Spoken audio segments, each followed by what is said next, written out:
Planned Parenthood. Kirsten, how do you think this plays for Republican voters and clearly for Democratic voters? Well, this is something I think that resonates with conservative base voters. It's not something that resonates with the broader public. So a poll that came out last year after these Planned Parenthood videos came out, about 39% of people wanted to defund Planned Parenthood. And the thing to understand about the funding is that it goes mostly to reimbursing Medicaid. So it's not actually even going to the day-to-day running of Planned Parenthood. It certainly isn't going to abortions, and it will affect poor women in terms of, you know, where they want to go and get their health care. Now, Republicans will say, and they did this in the bill last time when they repealed or tried to, you know, repeal funding for it, is that they want to shift that money to local other services, other community health centers that don't provide abortions.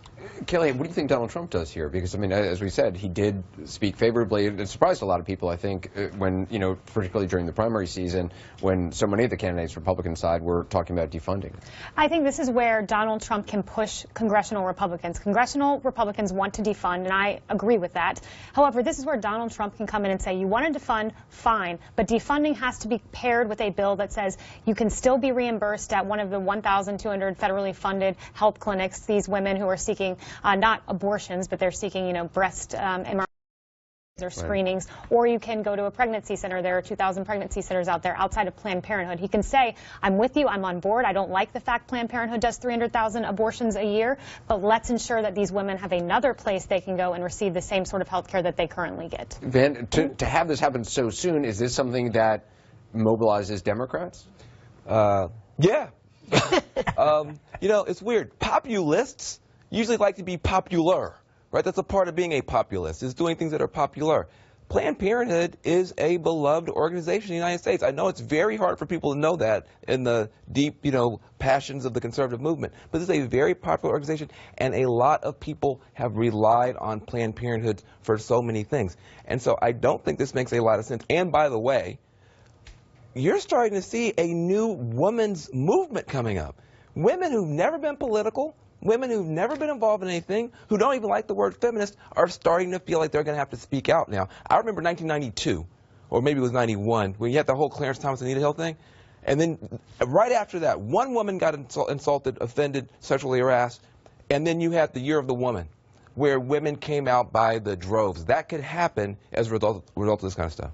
Congressman Kingston, is this a smart move by I think it is. This is a philosophical belief that here's a group that does, as Callie says, 300,000 abortions a year. In Georgia alone, we have 274 women's health clinics that don't do abortions, and they are Medicaid eligible. So for women who want to get birth control advice and gynecological advice and anything that they need to get from Planned Parenthood, they can get from one of these 274 clinics, and there's no abortion debate. You know, when we say that they don't do abortions, if we give them money for building, and they build a building which eventually does house abortion operations and procedures, how is that money fungible? You can't make the money non-fungible, I guess is what I'm saying.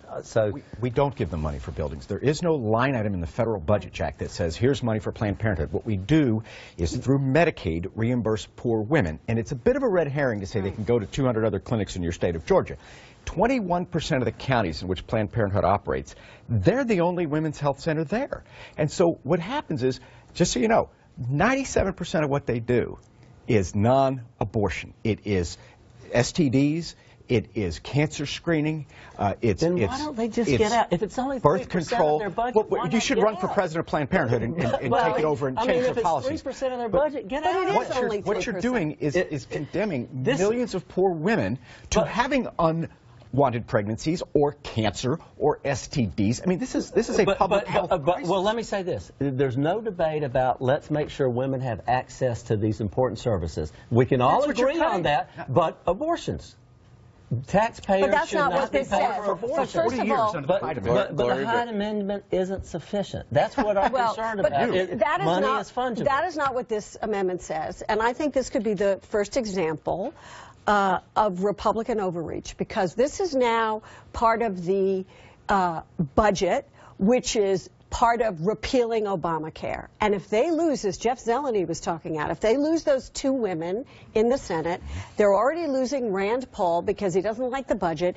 They are putting in jeopardy their biggest issue, which is repealing Obamacare over this. And there might be a move, I would think, to extract it if they know they're going to lose. We got to leave it there. We actually have some new breaking news, the kind of breaking news that can give you whiplash. We're just now learning about an about-face on candidate Donald Trump's repeated promise about building a wall and making